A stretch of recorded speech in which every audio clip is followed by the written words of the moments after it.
네, 반갑습니다. 네, 제 영상이 너무 길어질 것 같아서 한번 이렇게 끊고 이렇게 다시 가는 스타일로 이제 두 번째 영상을 또 한번 진행해 보도록 하겠습니다. 네, 좀 전에 우리가 했던 이런 심플빔의 형상 말고도 이제 이런 형상도 있죠. 자, 이런 형상을 이제 영어로는 캔틀리버브라고 하고 한국말로 이제 웹팔브라고 하죠. 그러니까 어떤 빔에다가 맨 끝에 그냥 픽스드로 그냥 고정단이 하나 이렇게 존재하는 상태죠. 이게 이제 주로 보면 아파트에 이 아파트의 벽이라고 하면은 아파트에 이렇게 그 발코니가 달려 있잖아요. 자, 그런 현상들을 갖다가 이제 주로 웹팔브 현상이다, 웹팔브 상태라고, 웹팔브 구조라고 이제 우리가 이해를 하면 되겠습니다. 자, 그런 상태일 때 역시 shear force 다이어그램 한번 그려봐라. 이 30파운드가 10피트 떨어져 있는 이 지점에 딱 떨어지고 있다면은 과연 전단력은 이 속에서 어떤 식으로 그래프가 그려질 것이고 어떤 값으로 갖다가 우리가 해석을 할 수 있는가를 갖다 파악해 보라는 거예요.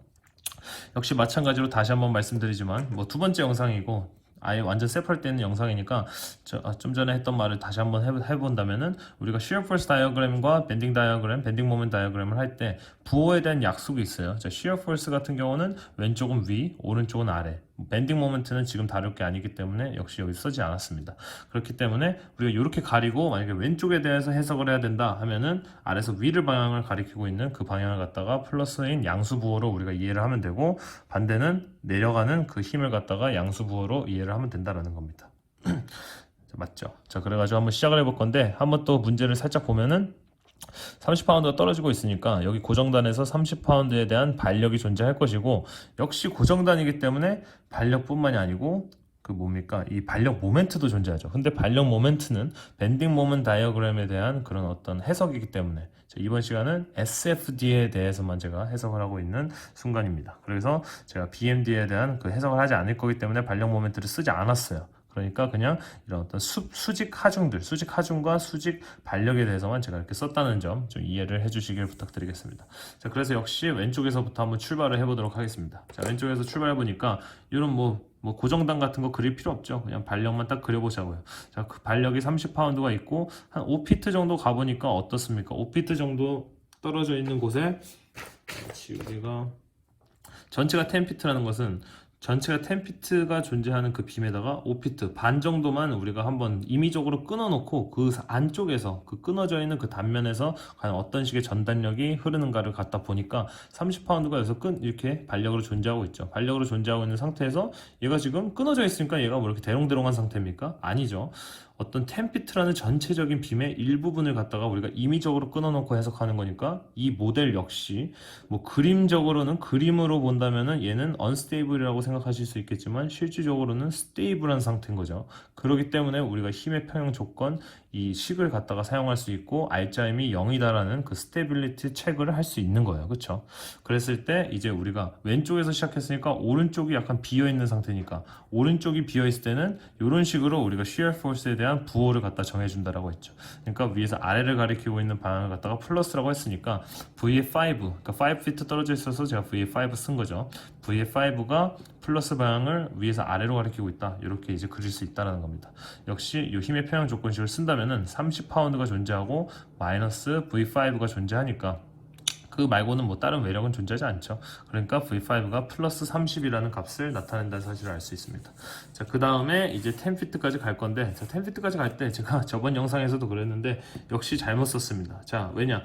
이 전단력이라는 것은 어떻습니까? 이 10피트라는 빔 안쪽에서는 우리가 임의적으로 잘라놓고 봤을 때 얘네들이 얼마만큼의 힘을 받아들이고 있는 것인가를 갖다가 파악하기 위해서 파악하는 데 있어서 이런 shear force가 존재하지만 10피트의 빔 자체가 이미 끝났습니다. 그렇죠? 끝났는데 이 뒤에 뭐 shear force가 존재하지는 않겠죠. 그렇기 때문에 이 식은 잘못된 겁니다. 그래서 제가 여기 이렇게 지워놨어요.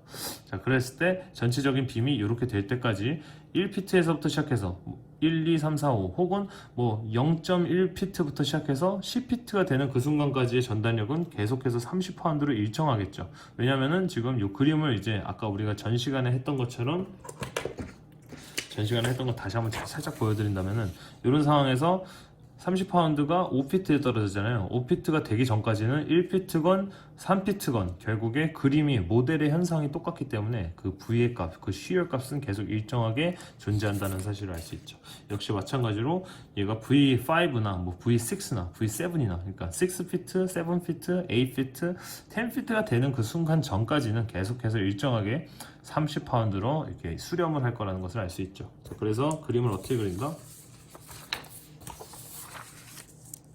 얘랑 똑같이 이렇게 연장선을 그려주시고 빔을 그린 다음에 얘가 10피트짜리 빔이 되는 거죠. 0피트고 처음에 30파운드로 팍 하고 여기 발력이 있으니까 올라가는 거죠. 30파운드. 그 다음에 뭐 1피트, 2피트, 3피트, 4피트, 5피트, 6피트, 7피트 계속해서 30으로 일정하다가 요 순간까지 10피트가 되는 요 순간까지 30파운드로 유지가 되다가 마지막에 어떻게 된다? 마지막에 다시 30파운드에 대한 외력으로 인해서 얘가 다시 팍 하고 떨어지는 거죠. 그래서 플러스 이런 shear force가 존재하지만 우리는 Vmax를 그냥 30파운드라고 생각을 한다. 그러니까 이렇게 생긴 웹8보, 이렇게 생긴 캔틀리버보는 전단력 30파운드를 가지고 설계를 하면은 안전빵으로 갔다가 OK가 될 수 있겠구나 라는 것을 또 보여주는 그림이 되겠습니다. 자, 이렇게 이제 저번 시간과 이번 시간 통해 가지고 두 가지 그림에 대해서 한번 다뤄봤는데요. 마지막으로 이제 우리가 등분포 하중이 남았습니다. 자, 등분포 하중이 이제 조금 복잡하기 때문에 제가 영상을 한 번에 저번 거랑 이번 거 해가지고 두 가지를 다 한 번에 이렇게 못 찍었습니다. 등분포 하중이 또 가장 중요하기도 하고요. 이게 앞으로 우리가 BMD에서 사용될 아주 좋은 그런 인포메이션이라고 생각을 하시면 될 것 같습니다. 자, 무슨 말을 하고 있느냐? 다시 한번 또 시작을 해보도록 할게요. 자, 역시 똑같이 마찬가지로 심플 빔입니다. 지금 핀 고정, 롤러 고정이고 10피트짜리 똑같은 빔이 입장인데 아까 같이 가운데 30파운드 떨어져 있는 상태가 아니고 등분포 하중이 30파운드 per foot으로 이제 존재하고 있어요. 그러니까 전체에 대한 하중은 30 곱하기 10이니까 300파운드가 되겠죠. 300파운드가 가운데 꽂히니까 양변이 양 그 반력이 나란하게 동등하게 먹으니까 150파운드, 150파운드에 대한 리액션이 나온 거고요. 역시 우리 왼쪽에서부터 시작할 건데 왼쪽에서 시작한다는 것은 그림을 그려보면 이렇게 그려지겠죠. 역시 오른쪽이 대롱대롱한 상태니까 위에서 아래로 가리키고 있는 shear force를 플러스로 뒀으니까 우리가 2피트 갔으니까 V에 2라고 그려놓으면 되겠죠. 자, 이 그림과 아까와 같은 저번 시간에 배웠던 요 그림과 차이가 뭡니까? 자, 요 그림 같은 경우는 외력이 5피트에 떨어져 있는 그 순간에만 집중 하중으로서 30파운드가 걸렸기 때문에 1피트가 되건 3피트가 되건 어떤 외력이 존재하지 않았었어요. 그렇죠? 근데 지금 얘는 어떻습니까? 등분포 하중이기 때문에 1피트건 2피트건 이 30파운드 per foot이라는 등분포 하중이 계속적으로 걸려오는 상황이죠. 그렇기 때문에 그림 자체가 아까 같은 경우는 외력이 존재하지 않았지만 지금은 외력까지 그려줘야 된다. 그렇죠? 그랬을 때 150 하중이 이렇게 써있고 30파운드 per foot이 외력으로 존재하고 역시 2피트 임의적으로 잘랐으니까 shear force가 존재하겠구나 라고 이제 생각이 되겠죠. 자, 그 다음에 우리가 한번 또 힘의 평행 조건식에 의해서 수직 방향에 대한 모든 힘을 다 갖다 더했을 때 0이 되어야 한다라는 것을 갖다가 식을 만들어 보니까 150이 올라가고 마이너스 요 힘에 대한 전체 합력은 30 곱하기 2죠. 요 직각사각형의 넓이가 되겠죠. 30 곱하기 2고 요 가운데 1피트가 되는 요 가운데에다가 딱 떨어질 겁니다. 뭐 물론 그건 지금 중요하지 않습니다. 그리고 마이너스 V2가 위에서 아래로 때리고 있으니까 마이너스 방향이죠. 그래서 0이다. 그래서 V2가 90파운드라는 게 계산을 하면 나올 수 있고요. 자, 그 다음에 조금 더 가봅시다. 한번 5피트 정도 가볼까요? 5피트 가보니까 역시 얘랑 똑같죠. 그림은 똑같은데 뭐가 다르냐? 지금 요거 5피트가 달라지니까 5피트가 달라졌으니까 거기에 해당하는 이 등분포 하중의 폭이 더 넓어졌죠. 그만큼 더 하중을 많이 받을 거란 말이죠. 한번 식을 써보니까 150파운드 역시 아래에서 위로 올라가고 마이너스 30에다가 이번에는 5피트가 됐죠. 그러니까 여기다 곱하기 5 마이너스 V5는 0이다. 그래서 V5는 0파운드가 나옵니다. 90파운드였다가 0파운드가 됐어요. 조금 더 가볼까요? 자, 7피트 정도 가볼게요. 7피트 정도 가보니까 150파운드 뭐 그대로 되고 마이너스 30에 7이 되고 그렇죠. 이번엔 7피트니까 거기다 마이너스 7 V7은 0이다 해서 우리가 V7을 구해보니까 shear force가 이번에는 마이너스 60파운드라는 사실을 알 수 있습니다. 자, 이게 뭐냐면은 지금 여기 맨 처음부터 시작해가지고 맨 처음에 분명히 아까와 같이 150파운드의 발력이 존재하니까 팍 하고 올라갔다가 뭐 2피트 되니까 갑자기 90이 되고 5피트 되니까 갑자기 빵 파운드가 되고 뭐 7핏이 되니까 다시 마이너스 60이 되고 계속해서 어떠한 그 150파운드라는 이 초기 그 shear force의 shear force를 시작으로 계속해서 감소한다는 사실을 알 수 있죠. 근데 감소를 하는데 우리가 뭐 노가다스럽게 뭐 여기다가 1피트 혹은 뭐 3피트, 5피트, 6피트, 7, 8, 9, 10 일일이 다 해가지고 우리가 손으로 계산할 수가 없죠. 그렇죠?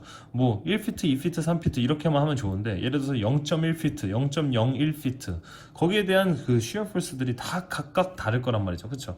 그렇기 때문에 우리가 이것을 컴퓨터로서 뭐 엑셀에다가 표를 만드는 게 아니기 때문에 우리가 계산을 하기 위해서는 어떻게 해야 되겠습니까?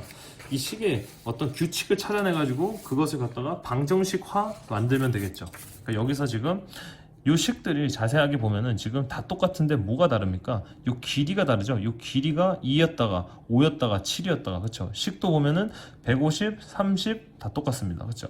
근데 요게 2였다가 5가 되고 5였다가 7이 됩니다. 역시 2였다가 5가 되고 5였다가 7이 되니까 우리가 그 방정식을 만들 때 저 식을 갖다가 매개 변수를 x라는 이 길이의 변화에 의해서 이 shear force가 달라지겠구나라고 생각하시면 되겠죠. 그러니까 150-30에서 바뀌고 있는 저 숫자들 대신에 x라는 그 어떤 미지수를 넣자는 거죠. 그럼 마이너스 vx는 0이 되겠죠.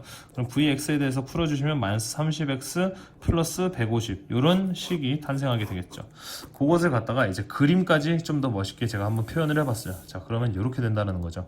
150 왼쪽 맨 끝에서부터 시작했을 때 x라는 임의의 길이까지 떨어져 있는 길이에 대한 뭐 등분포 하중 역시 30파운드 per foot 똑같을 것이고 거기에 해당하는 전단력 역시 오른쪽 부분이니까 위에서 아래로 때리고 있는 방향을 플러스로 우리가 생각할 수 있겠습니다.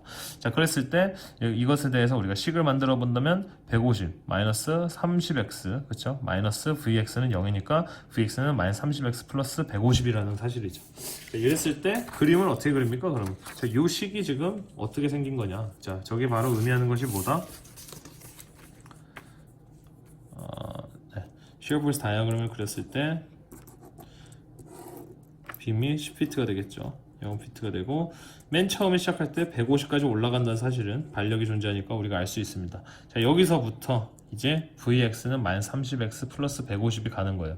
자, 마이너스 기울기를 가진 1차 함수의 그런 그래프고 150이라는 것은 x에 0을 넣어보세요. 자, x에 0을 넣어보면은 이 vx 값, 즉 y 값이 150이 되죠. 그러니까 맨 처음에 여기 0이었을 때, x 값이 0이었을 때 y 값이 150부터 시작해서 쭉 떨어지는 마이너스 30이라는 기울기를 가지고 있는 그런 그래프인데 일직선으로 쭉 떨어지는데 만약에 이 y 값이 0이 되는 그러니까 이 x축 어딘가에 그 포인트가 존재하는 그 포인트를 뚫고 지나가야겠죠. 그러니까 만약에 이 vx가 0이라고 하면은 이 x 값이 5가 되겠죠. 그러니까 v가 0이려면은 마이너스 30 곱하기 5 플러스 150 하면은 마이너스 150 더하기 150은 0이죠. 그러니까 얘가 5일 때, 5피트일 때 이 그래프가 이 0점을 지난다는 사실을 알 수 있죠. 그러니까 0점이 아니고 이 y값, 즉 이 v값, 이 shear 값이 0을 지난다는 사실을 알 수 있고 그러면 이 x 대신에 한번 10핏을 넣어봅시다. 자, 여기 x 대신 10을 넣으면은 v10은 마이너스 300 플러스 150이니까 마이너스 150이 된다는 사실을 알 수 있죠. 그러니까 10이었을 때는 마이너스 150이 되겠죠. 그래서 이런 식으로 일자 그래프가 나타난다는 사실을 알 수 있고 이렇게 그 shear force 다이어그램이 그려진다는 사실을 알 수 있죠. 위쪽 방이니까 플러스, 아래니까 마이너스지만 결국에 150 마이너스 150. 자, 우리는 Vmax라는 shear force는 과연 어떻게 구한다? 150 파운드다 라고 이제 이해를 할 수 있겠습니다. 그래서 이렇게 생긴 등분포 하중이 걸리고 있는 심플 빔은 우리가 shear force 150 파운드를 갖다가 설계를 하거나 해석을 하면은 안전방어로 갖다가 설계를 해낼 수 있다라는 겁니다. 자, 이해가 되시죠? 자, 근데 이게 왜 중요했냐면은 우리가 아까 같은 그러니까 저번 시간에 했던, 그러니까 좀 전에 했던 거지만 어쨌든 저번 시간 같이 이렇게 어떤 컨센트레이트 로드, 포인 로드로서 떨어진다면은 사실 우리가 이렇게 방정식화해서 문제를 풀 필요가 없습니다, 그렇죠?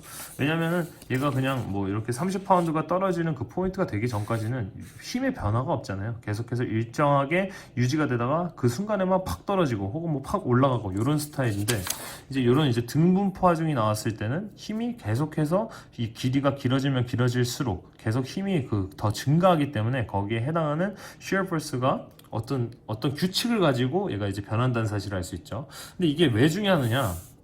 이런 방정식을 만드는 것이 왜 중요하냐? 나중에 이제 다음 시간에 배우게 될 BMD에 대한 해석을 하는 데 있어서 그 BMD와 이 SFD에 대한 이 방정식의 규칙이 있습니다. 그 규칙을 찾아내는 것이 중요하고 그 규칙을 안다면은 이 식 하나를 가지고도 그 BMD를 우리가 도출해낼 수 있어요. 그렇기 때문에 지금 제가 이런 등분포 하중을 받고 있는 심플빔에 대한 어떤 shear force equation이라고 할까요? 뭐 그런 이퀘이션을 한번 이렇게 도출해내는 것을 좀 보여드린 바 있습니다.